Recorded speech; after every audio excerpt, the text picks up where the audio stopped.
देखिए, अगर आप एक लैपटॉप या डेस्कटॉप यूजर हो, आपको पता होगा आपके अगर जब टास्क मैनेजर ओपन करते हो तो उसमें आपका प्रोसेसर में ये मेमोरी या जो डिस्क है ये काफ़ी ज़्यादा 100% पे आ गया है। चलिए इस पर पहले बात तो करेंगे सबसे बेस्ट ऑप्शन क्या है। अगर 4 GB और 8 GB है तो ये वीडियो आप ही के लिए, बट अगर आपका 8 GB से ऊपर का रैम है तो प्लीज़ इस वीडियो को स्किप कर दीजिए। चलिए आते वीडियो में। सबसे पहले हम बात कर लेते हैं, यहाँ पर एक हम वर्चुअल रैम क्रिएट करेंगे। बट वर्चुअल रैम आप जब क्रिएट करोगे, अगर आपके पास जो पर्टिकुलर आपके लैपटॉप में एक SSD है, अब एक SSD को आप सी डिस्क के लिए यूज़ कर लो। मतलब फॉर एग्जांपल मेरे नज़रिया में अगर आपके पास कोई भी पुराना लैपटॉप PC है तो सबसे बेस्ट ऑप्शन है पहले तो ये सेटिंग्स कर लो। अगर इससे कोई फ़ायदा काम नहीं करता है तो मैं बताता हूँ। सबसे पहले क्या करना है, सेटिंग्स में ओपन करके एडवांस सर्च करना है, उसके बाद आपको परफॉर्मेंस, एंड यहाँ पर आने के बाद अगर आपका 4 GB का रैम है तो ये आप सर्च कर सकते हो। यानी इसे सेट करना होता है, मैनुअली सेट करना, ऑटोमेटिक, यानी याद रखना लोकल डिस्क सी। अब लोकल डिस्क सी का मतलब क्या है, यानी कि PC के अंदर अपने सॉफ्टवेयर को इंस्टॉल कर रहे हो, डाउनलोड कर रहे हो, उसके बाद इसी के अंदर इंस्टॉलेशन फाइल है आपका। तो जब ये आप क्लिक करोगे तो लोकल डिस्क सी इसका जो ड्राइव है वो एक्टिव होता है। तो उस केस में अगर आपका क्या होता है ना, हमेशा जो भी लैपटॉप या PC है वो हमेशा बहुत ज़्यादा एवरेज पर रखता है। फॉर एग्जांपल अगर आपका 4 GB है तो वो 2 GB पे आपका रैम सेट करेगा ताकि आपका ज़्यादा PC यूज़ ना हो।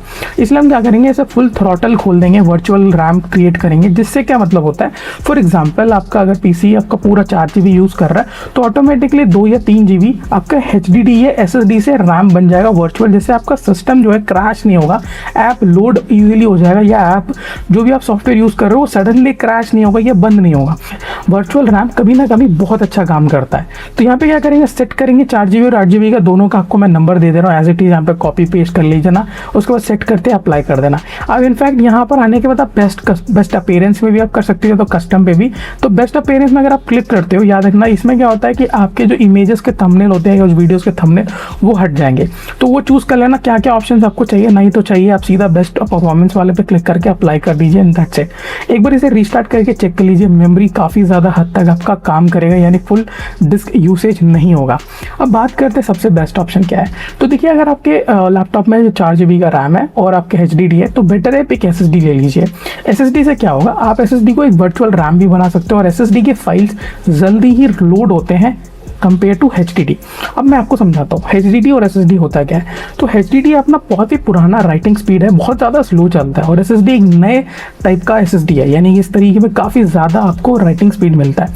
फॉर एग्जाम्पल अगर आप एक HDD के लैपटॉप को ओपन करोगे तो आपको 30 से 40 सेकंड लगेगा, बट वहीं SSD को करोगे तो 15 से 20 सेकंड, काफ़ी ज़्यादा पुराना है। तो क्या ऑप्शन है, या तो आप सिंपल सा SSD लोड करवा लीजिए, यानी कि 256 या 512 GB का SSD आपको मिल जाता है, वो इंस्टॉल करवा लीजिए अपने लैपटॉप में, और HDD रहने दीजिए, 1 TB का है या 500 का है वो रहने दीजिए उसको साइड बाय साइड।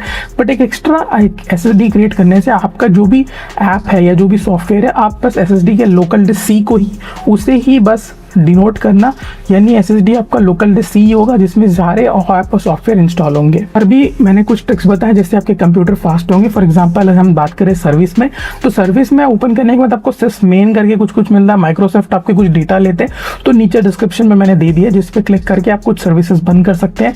या माइक्रोसॉफ्ट जो 7 डेटा लेता है जिसकी वजह से आपका लैपटॉप बहुत ज़्यादा स्लो चलता है, उसे भी आप टर्न ऑफ कर सकते हैं। बहुत ईजी तरीके से मैंने डिस्क्रिप्शन पे मैंने दे दिया है। मिलता है ऐसे नए फ्रेश एपिसोड में, तब तक के लिए बाय बाय।